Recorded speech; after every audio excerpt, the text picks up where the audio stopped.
Welcome back to Special Friends Podcast. My name is Mary Santora. I'm Sara Huntington. We're having a day. Having a day. It's a hard one today. Yeah. We found out last night that the U.S. launched missiles at Iran. Mm-hmm. Not a great day. Yeah, it's always so odd when you find that stuff out on, like, threads. Yeah.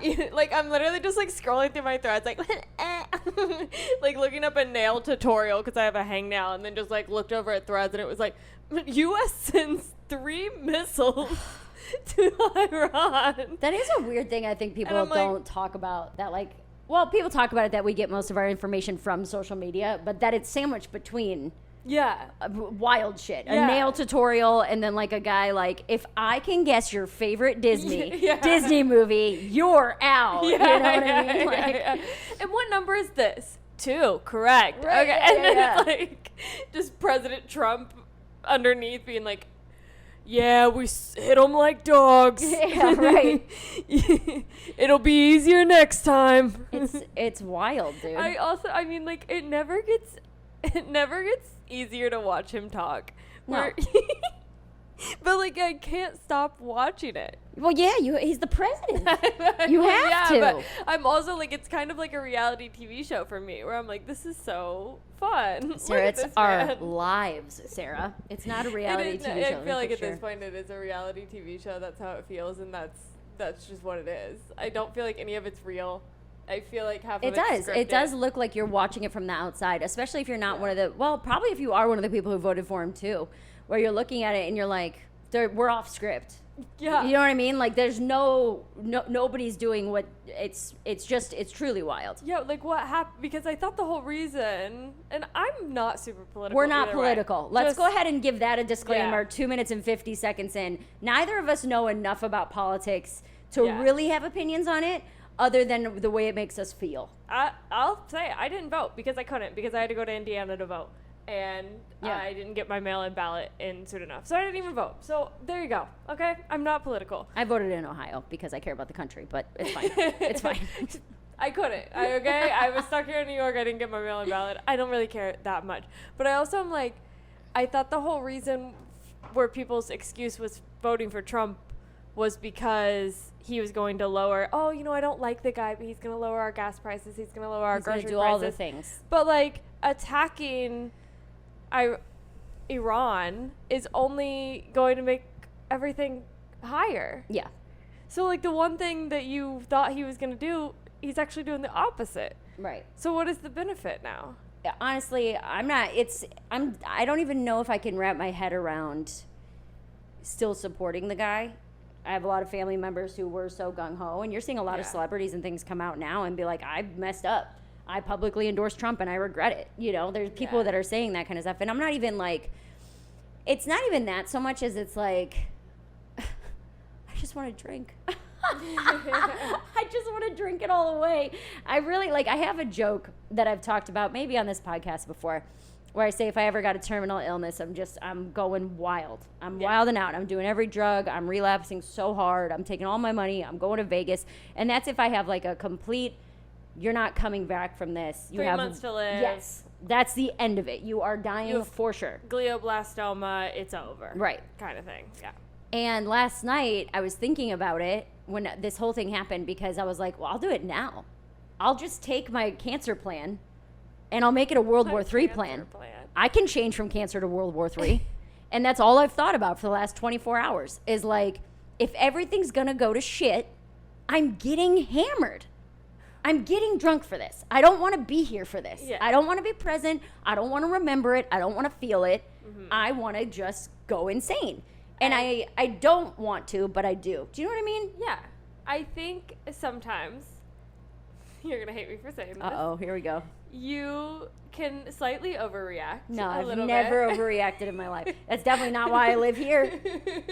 There wasn't a blow-up fight that I moved to New York because I was mad. That definitely didn't happen. I think the more I get to know you, and maybe I just didn't know you well. And I mean, I feel like every time we do this podcast, we know each other a little bit better. Oh, don't be gay. I mean, seriously. Are you saying this because the world is ending? No, I'm not. I'm not even saying it to be sappy. I'm just saying, like, I didn't know you were like a fucking psychopath. I'm when not we a first psycho. started this podcast. I'm not a psycho. I didn't know the one time that you text me and you're like, hey, let's move to New York. I thought that was a one-off thing. I didn't know this was a regular occurrence for you. I'm not saying like, oh my God, we've gotten to know each other so well. I'm like, no, I'm starting to learn like your habits, and you're kind of crazy. Like, I didn't know that when we first started this podcast. Sometimes when people say like I'm emotional, that means like I cry a lot, which I do cry a lot. But I'm not like emotional like, oh, I cry sometimes. I'm emotional like if I have a feeling, I'm going to change my entire life. Yeah. Based on that feeling. It's 100%. Your pedal down on whatever that feeling is in that moment. Yes. So right now, and we've talked about this before. Yeah.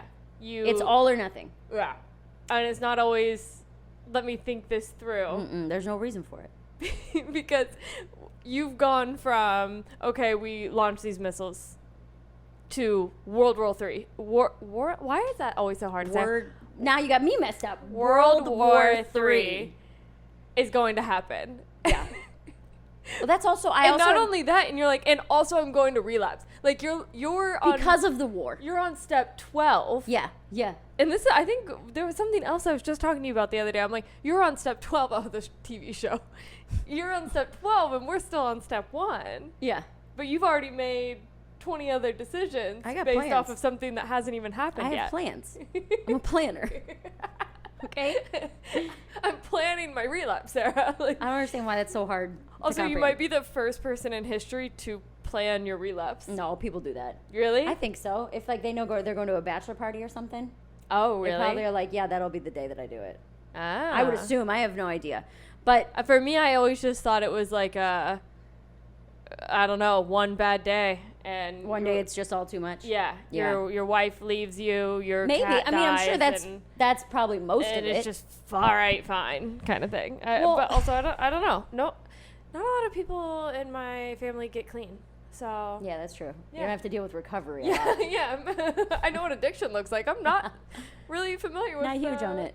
Not huge on what recovery is. What the plan of that is. I went to my twice a year AA meeting just now.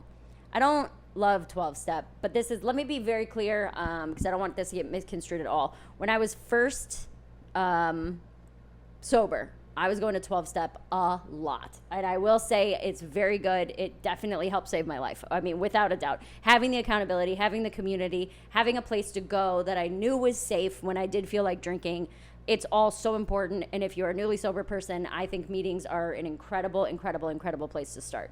But I've been sober 6 years now, so as that kind of, I become more comfortable in my sobriety and I become less tempted to drink, then I don't feel like I need it as much. And I also have never fully worked the steps. I get caught up on step 3, which is turning your will over to the God of your understanding, so your higher power. You can basically... You get stuck there? That's the one I get stuck with. What's 4? I can't even think straight right now. No, it's like I think 4 might be making a list of all the people things. that you need to apologize to. Hold or on. whatever. AA steps. I was literally at a meeting 10 minutes ago. I should know this, because they described the first 3 steps as I can't, he can, let him. So it's like admitting you're powerless, and then admitting there's a greater power, coming to believe that there's a greater power, and then you let that person take over, or whatever that power is to you. It doesn't have to be God. It can be anything that holds you accountable. It can be your kid. It can be your drum set. It can be anything. Yeah. Okay. Moral inventory. That's number 4. It's where you sit down and then number 5, you go over everything with your sponsor. You say, here's all the things I've done wrong, and here's all the things I want to have removed, all my defects, and it goes on and on from there. But step 3, turning your will over, means I'm no longer in control. Yeah. That means you get to make decisions, but like when things get to be too much, you don't get to make decisions anymore. You're supposed to be like, this is too much for me to handle. I don't know what to do. You do it. Okay. Who's you? Just whatever your higher power. Your higher power. And as you just mentioned about 4 minutes ago, I'm a psychopath. And when I have this is too much for me to handle moment, I just react with whatever my gut is at that moment. So instead of my gut being, hey man, let's take a breath and maybe turn this over to our higher power and focus on something we can control, I go, I can't control anything, so I'm setting everything on fire. Yeah. If there's a tiny little ember burning, I have to set the whole house on fire. Right. It's the only way. Right. I can't put the ember out. I can't scoop it up and move it. I have to get gasoline, and I have to set the entire house on fire and start with a new house. It's the only way to make things right in my brain. It's so fucked up. It's so fucked up. Yeah. So when something like this happens, and what I'm learning is I'm all over the place right now, and I fully understand that. I just got to get all this out. No, get them out. I drink and gamble to escape feelings, and I accepted that as my reasoning for using for a long time.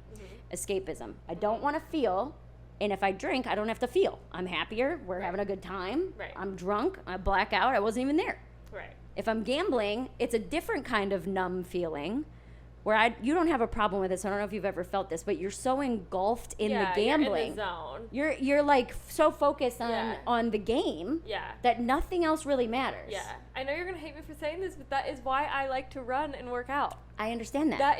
That is the point I get to, and it's the only healthy coping mechanism that I have. Where if I am, it's a good one though. Yeah, it's the only one I have that's healthy, and I like that same feeling that from gambling. Like I know that feeling. Yeah, I've been there where you're just like you're in it and not literally. Like I don't want to drink. Yeah, I don't pee. I don't eat. Yeah. It'll be 7 straight hours of gambling. Your mouth is dry, and then I realize I'm like I have not moved. Yeah. In 7 hours. I haven't done anything. I haven't had a sip of water. I've ignored every phone call that's come through because I just can. Yeah. It's a place you can not be. Yeah. You know? Yeah. I would say I'm not going to like spin on, but I felt that feeling of wanting to just keep pushing the button. Right. And you just want to be in that little bubble. Yeah. You want to be in your bubble where where the real problems in your life don't exist. Yeah. And you were like, don't really even want friends to come because then they'll try and talk to you or they'll be like, oh, let's go. And you're like, we're not going anywhere. I'm busy. Like, no, absolutely not. Or I've tried to like leave my friends at the casino before. Cause I'm just like, oh, like if you're here, you're going to tell me to like stop or you're going to want to like go get a drink or like, let's eat dinner or something like that. I'm like, I'm busy. But also, I also go to the casino a lot of times with my family members that also Do you guys split up? Yeah. We split up. Everyone splits up. You check in once an hour. Yep. And then you go back and do your thing. Yeah. That's how addicts gamble. Yeah. Yeah. We're not like watching over each other. No, like, oh this my is God, so oh my fun. God, you Yay. might win something. Oh my God, $1. The only time I go and find my mom when we're gambling is I've ran out of money. Yeah. And then I go and I watch her for a little bit and I'm like, oh my God, so cool. Look at you. Oh my God. She's like, do you need $100? $100? Yeah. Yeah. Yeah. So that's what I left it at. I just want to escape. And then literally, I didn't sleep well last night at all. I could not sleep. And then I was up from like 5:30 to 8, just doom scrolling, just looking through everything on social media about the war and learning the history or trying to learn the history, trying to understand how we got here. Yeah. And then, went back to sleep till noon. It's just been a rough day. So up until today, I always left it as I want to escape these big feelings and not really focused on what causes the big feelings. Where are they coming from? Why are you having these big reactions and such big emotions? And 90% of the time I would say it's because I feel out of control. Yeah. I feel like things are happening in my life that I don't like, that I don't have a choice over, and that makes me feel insane. That makes me feel very anxious. It makes me feel depressed. It makes me feel stuck. It makes me feel like a caged animal. When I feel out of control, I feel truly like, when you see them like beating the lions at the zoo or at the circus and eventually they snap and go crazy. That's what I feel like. Yeah. When I don't have control over a situation, and it could be something small or it could be something big like this. When you see the country that you love not going to war, but starting a war and bombing things sending missiles where they don't need to be sent. Yeah. And especially being 35 and having seen this happen with Iraq. Where I'm like, so many of my friends were that age, dude. My friends, my cousins, my brother's friends who got sent over into Afghanistan, who did tours. I have friends that did not come back the same from a war we shouldn't have been in. Right. So I think it's hard to not jump there. Right. And to not be like, well, I know Brian's 40, and you made a joke about him being too old for a draft.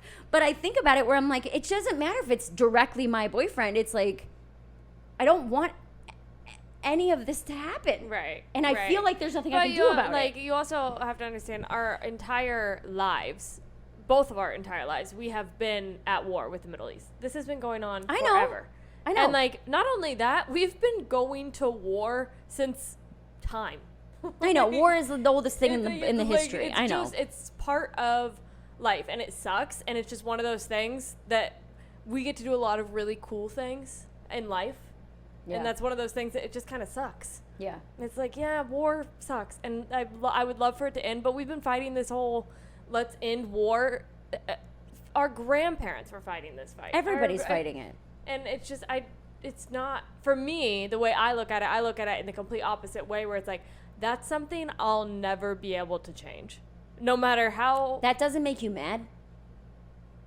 That ignites something in me that is like, it's so infuriating to have, and again, it's not happening on American soil. It's much worse for the people who live in the countries where they're active war zones. I fully understand that. We don't have it bad over here like that. Right. But when decisions like this are made, and it takes my mind to a place where I get so angry that I'm like, there's nothing I can do about this, and I hate that it's happening. Yeah. And it makes me so mad that I'm like, yeah, I understand going out and protesting because you feel like you're doing something. Yeah. There's nothing I can do. I voted how I felt like I needed to vote, and then now things are still happening incorrectly. So now what do? I get so mad. It's like you want to make a change, and you want to have a power, and you want to be a voice or whatever it is. What can you do? And you feel stuck. Yeah, like you said. I mean, yeah, sure, protest or what, but I don't think it makes a huge difference. That's how, when all my friends, we did like the Black Lives Matter protest, I was whatever. I was like, yeah, okay. So we went out here, we made the signs, we protested, and then we went to the same bar and hung out with the same 9 white people and our one black friend that we always do. So like, did we really change anything today? Yeah. Or did we just make signs and feel better about ourselves for a little bit? That's where I feel like the next step comes, where it's like, well, then how do you make change? Right. And that's where it starts to get frustrating, and I start to feel out of control, and it's like, what can I do? I can donate. I can listen to NPR. Like, I don't know. I don't know what to do. I feel helpless, and I feel crazy, and I feel out of control. And so I'm like, so then I might as well get drunk. Yeah. There's nothing I can do. I'm like, yeah, no, don't do that. But I feel like if it's confusing and it's hard to understand, that's on purpose. When they make it so confusing and you're like, well, what can we do? What does this mean? Why are we attacking because they're building nuclear bombs? And it's confusing to us. I feel like that's on purpose. We're not, like, they don't want us to understand it all. Yeah. I'm not like one of those people who's like, the government's hiding shit from us. There's UFOs. I mean, they are, But I'm like, yeah, if it's confusing, that's because they're making it confusing. Why can't they just come over and be like, hey, this is what happened. This is what happened. This is why we have to do this. Because this is what the next 7 steps are going to be. Okay, cool. It's like a 12-step program for like, hey, we sent these missiles. Here's the next 12 steps. Cool. Now I feel I don't know that they have them. Exactly. That's why it's confusing. It's confusing to us because it's confusing to everyone. So it's like, I have no control over that. I'm the complete opposite. Where big problems, I am like, that is out of my control. I have no idea how to fix that. But little tiny things is what I'll get caught up on. Like, should I go to the store or should I go to the gym first today? And that's where I'll get stuck. That'll make for you a whole want to day. relapse? That'll make me like go crazy sometimes. Where I'm like, what the fuck is wrong with you? Just pick, Sarah. Just pick something. Yeah. Like, and it's teeny. It's the littlest things. Like, maybe that's why you feel so comfortable out of control in big situations. Because Yeah. you feel out of control in little situations. Yeah. Whereas I am so in control of every aspect of my life. yeah. And I've called it a superpower before, where it's like, I know it's a very stupid example. I almost always know exactly what I want to eat. Yeah. I almost always know exactly what I want to wear, exactly what I want to do that day. Today I'm going to get up, I'm going to do A, B, and C. And that's what I'm going to accomplish today. Yeah. And most of my days are like that, where I know what I'm going to do, when I'm going to do it, and exactly how it's going to play out. So for me, little stuff, it almost isn't even left to chance. Yeah.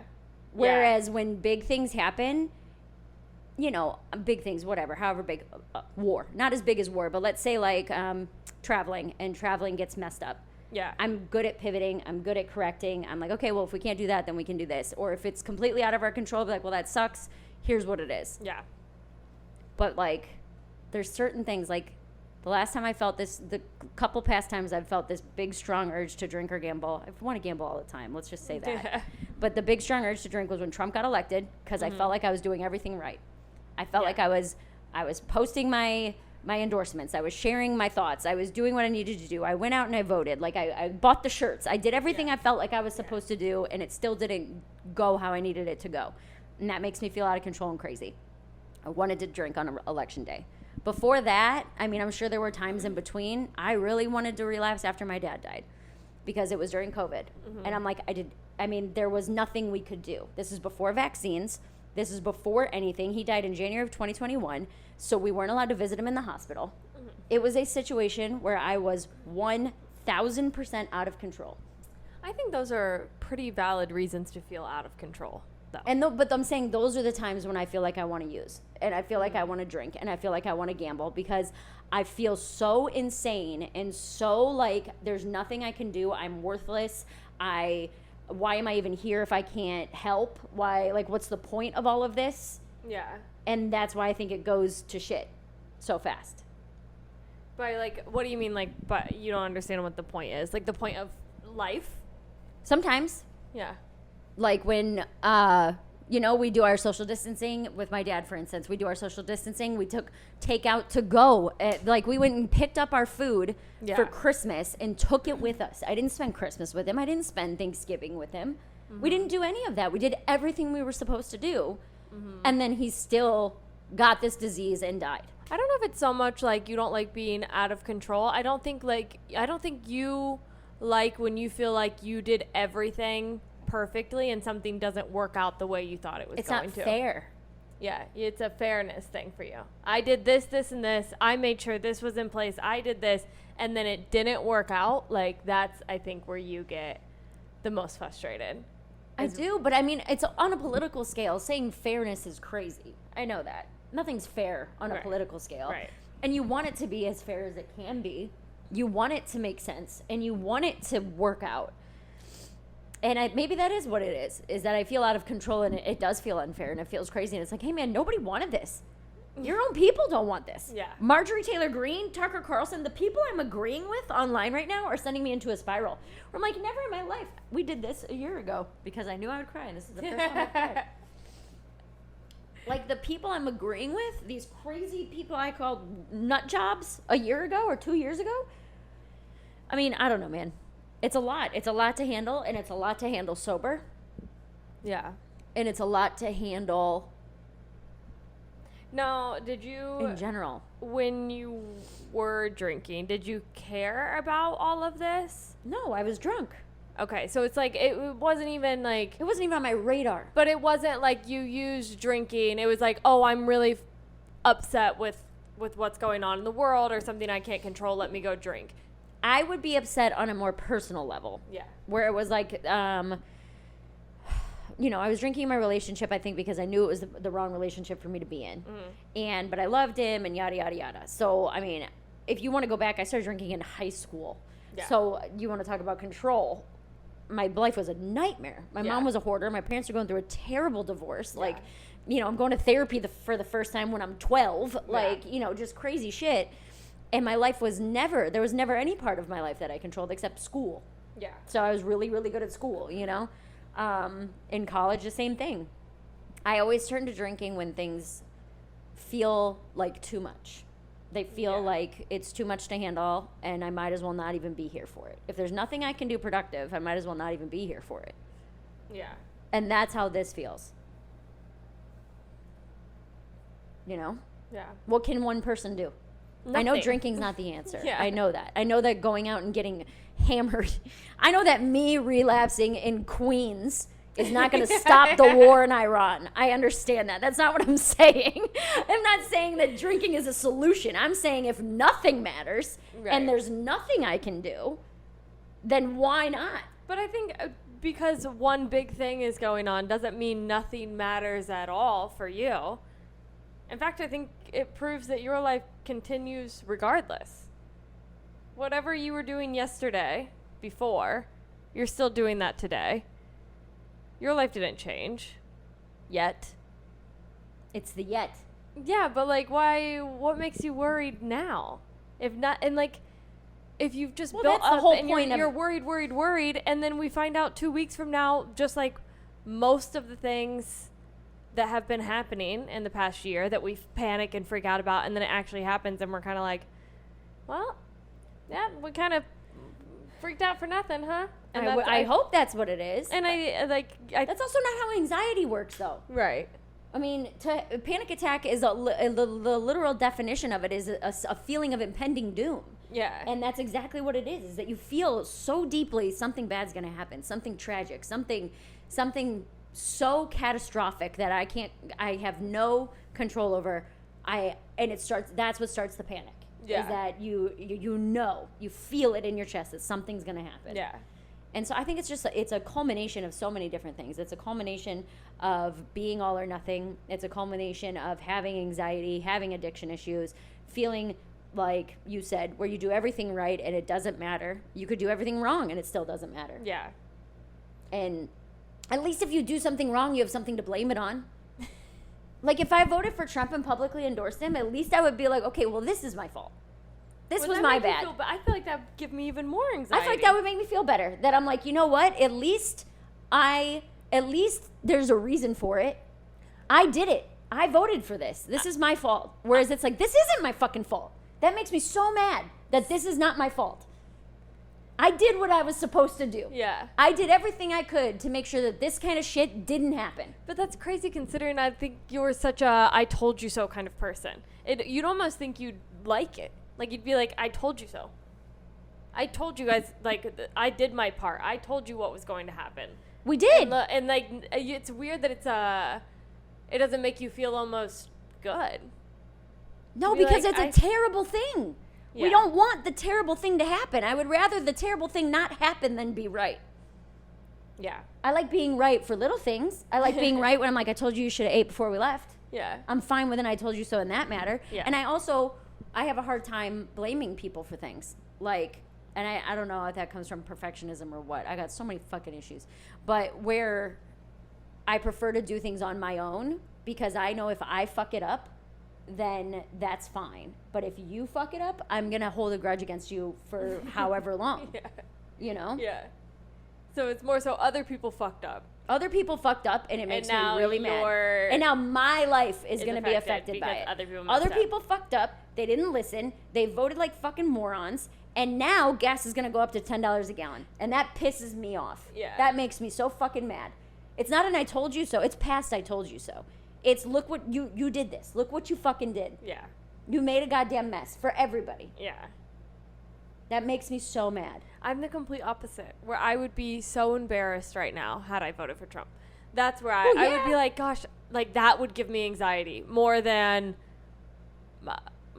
I feel like it's kind of nice to be like, meh, well, idiots, than to be like, have to go back and say, oh, well, sorry. I didn't know he was going to do that.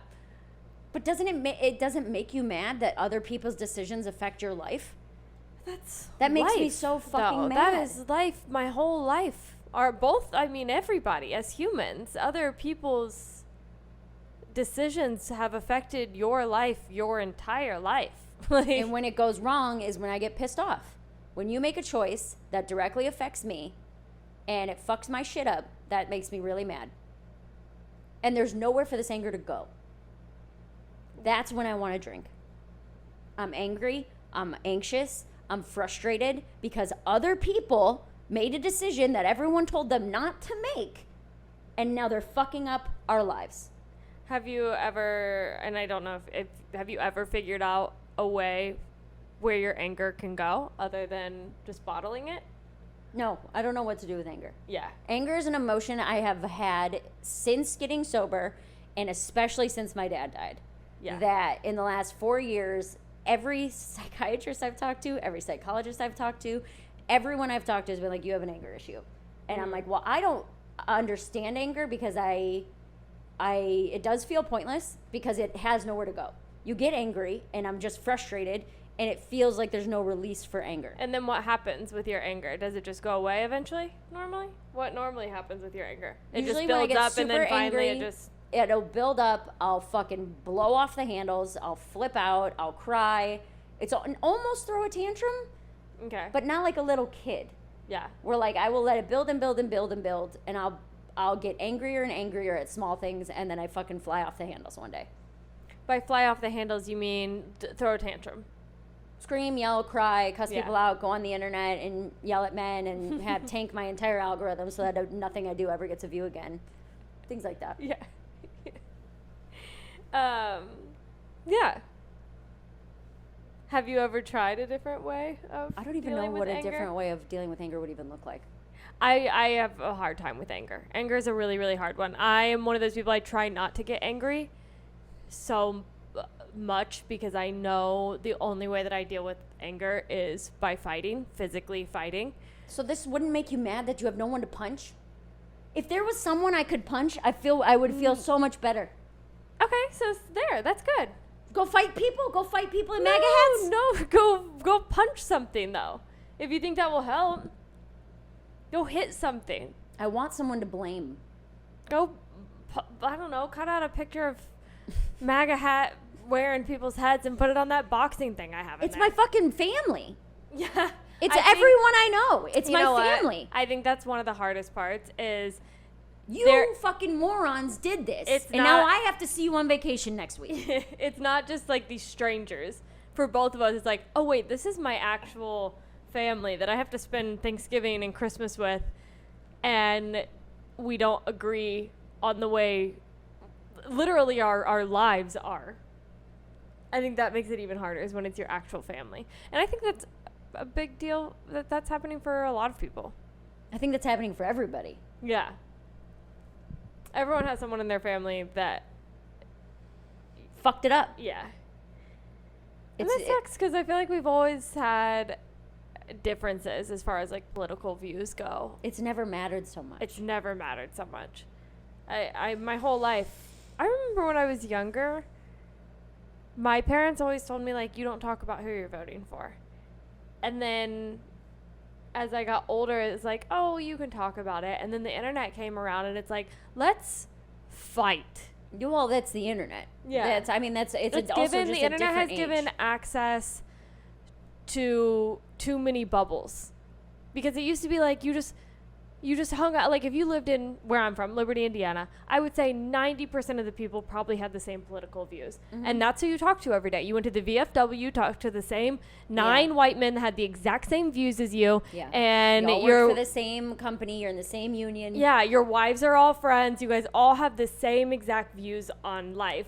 And then, people that lived in New York, people that lived in Queens didn't meet people from Liberty, Indiana unless they moved there. And then your views have to change. But now it's like the internet gives access to everyone to have an opinion.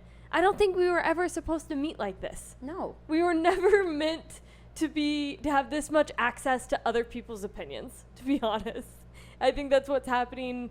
I think that's why everything seems crazier, catastrophic, probably more than what it was. I feel like this was always going on. It's just more in our face now because we're able to see it from everybody's point of view. I mean, I was watching a girl that lives in Iran's TikToks today. That's what I mean. And like then you're watching it and I'm like, well, we never had access to this. I never knew what was going on over there. Also, I'm watching it and I'm like, wait, it's not just like this is horrible, but I'm like, it's not just the sand and desert. It's There's people. People and infrastructures and malls and it's a society. That's that's what should make you mad. No, but I feel like what makes me mad is that the government to us makes it seem like a third world country. They do that on purpose. Because they know people aren't going to look into it. Right. They're going to tell you they're terrorists and they're horrible and they live in huts and they poop in the street and they behead women, and some of that could be true, So they make it seem like, well, this isn't really a big deal. They're not people anyway. If you looked at America outside looking in and you didn't have access to what was going on over here, it could sound really horrible here too. Yeah, it is. There are horrendous parts of this country. Yeah, sometimes men rape and murder people. And sometimes your kid goes to school and doesn't come home. Yeah, sometimes there's mass school shootings. Sometimes a guy just goes to a mall and shoots everybody up. If you only heard the bad things about America, you'd be like, well, that place sucks. So I feel like when it's vice versa, when we're not able to see the inside of where we're attacking, it's just kind of like, well. But that's why it's so important to have trusted people in office, because you're hoping that they tell you the truth. But has anyone ever told us that? I feel like it wasn't until the internet that I knew this stuff.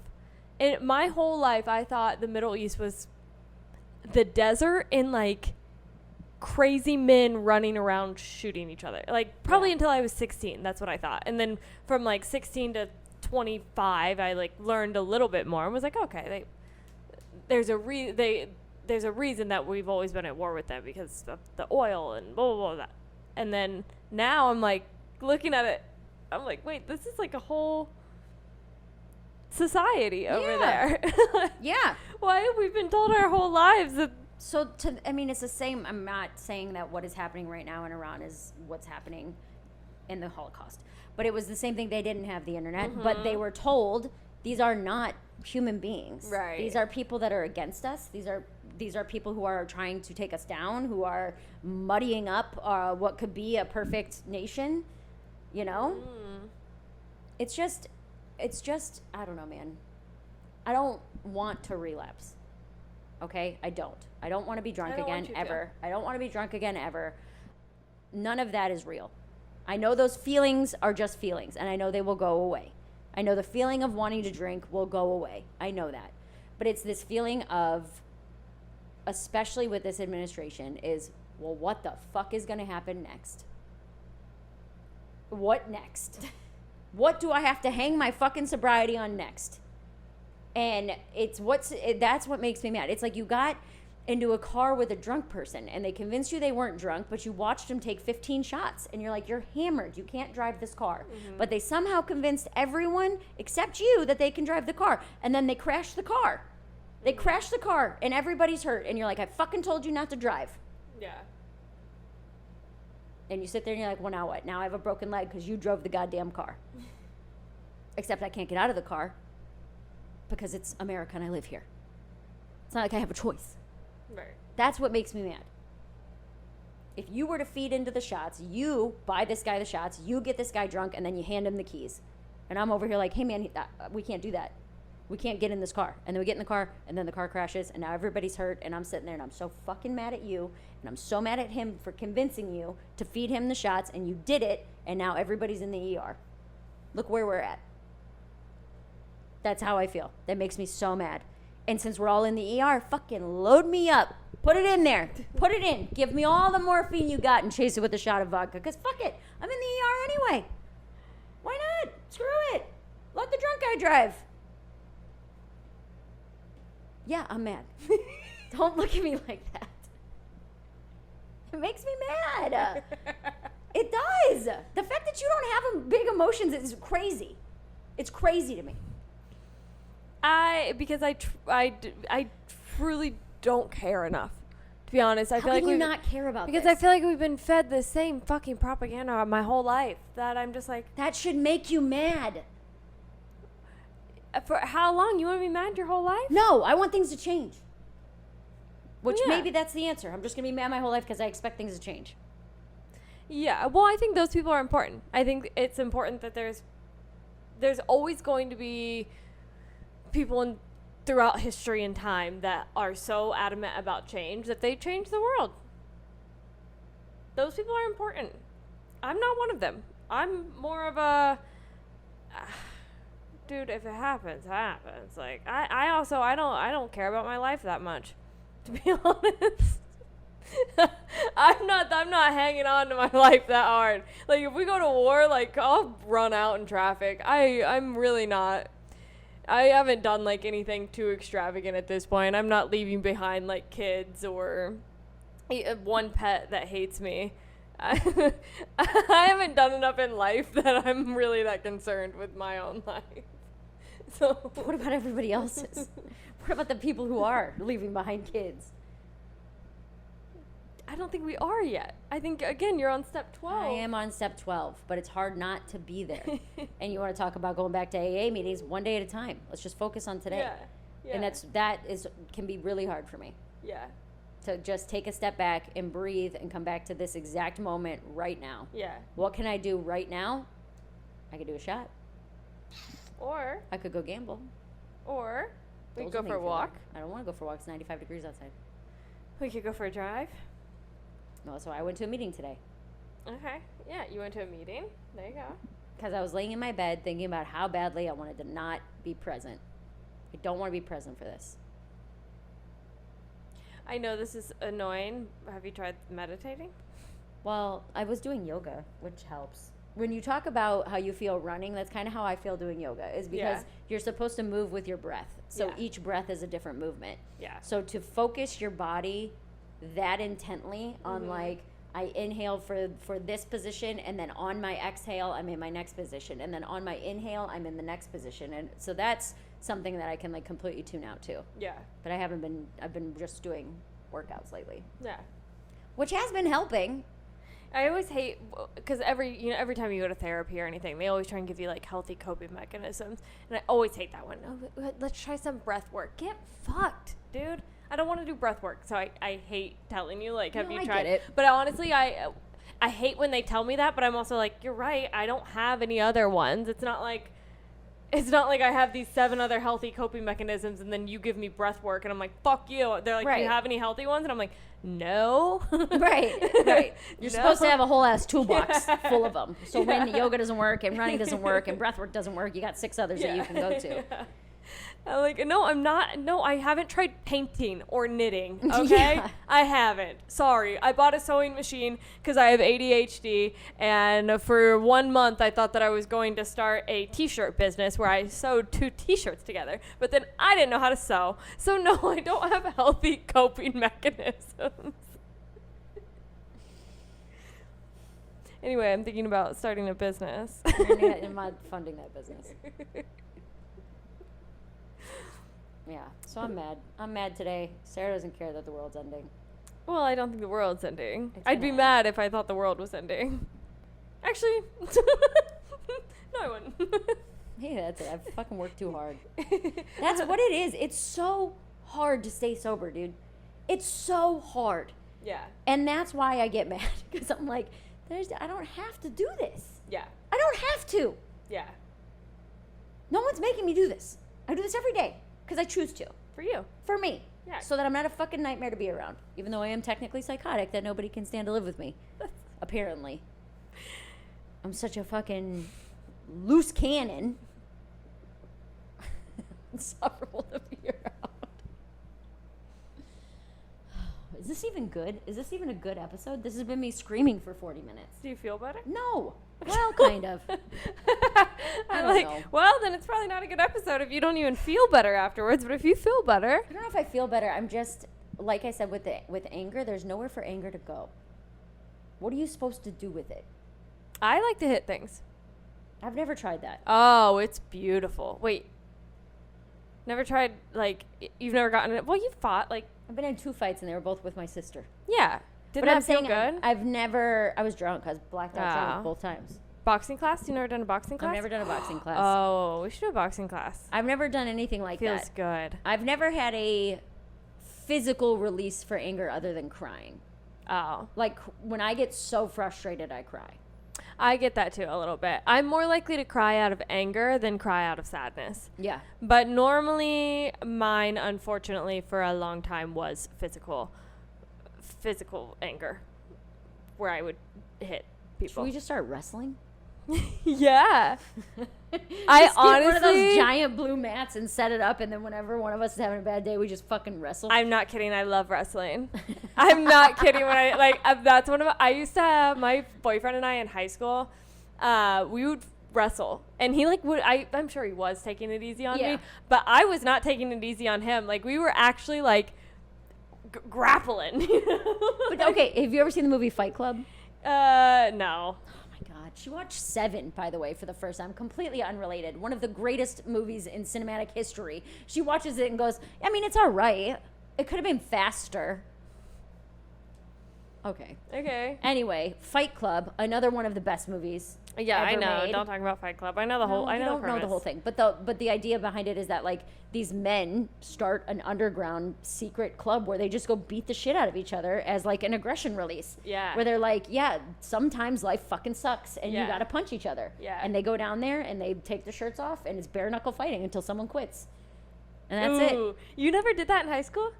What? Fought someone? Yeah. No, I never got in fights. I've been in 2 fights my entire life and they were both with my sister. Oh, we used to like once a month at my house. We'd put on boxing gloves, clear out the living room, and we would That's just such a hillbilly thing to do. we would just like fight. wrestle around. Oh no, we'd put on boxing gloves and girls, guys. Sometimes if the guy was small enough, I had to fight my friend Trevor's little brother one time because he was only 9 and nobody there was his weight class except for me. He beat the shit out of me. Yeah, I'm sure.